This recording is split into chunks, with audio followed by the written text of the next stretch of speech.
Мәңгелек мәхәббәт гимны дип атыйлар. Күрдекле композиторыбыз Фәрит Хатипов ки, классик шагыйрьләребездән Зөлфәт сүзләренә һаман ярата.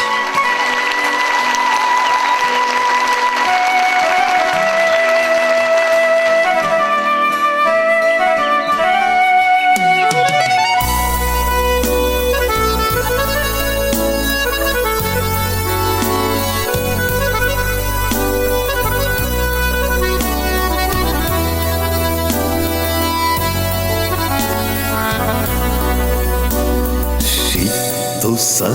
kinat yanında eğer ya kilse sina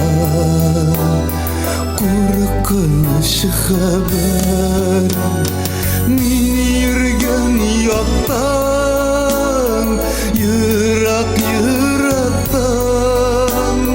ışana kurma Aman yaratan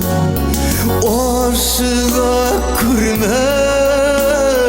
yoluştan saklan Aman yaratan Aman yaratan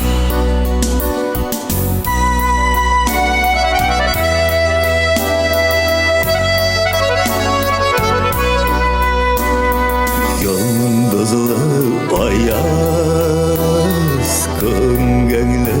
eğer Ağır balıklar Koplap gitseler Karşı iskelci Koplansa aklına Mıkbul singine Diksin yanında bir şer kırme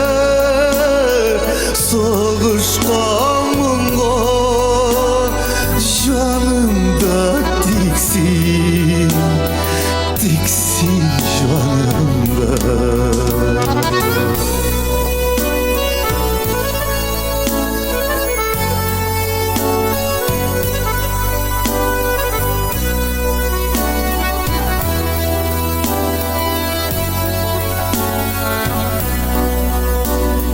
Saklasın yavru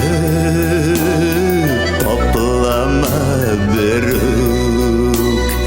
Allah hislerini vaklama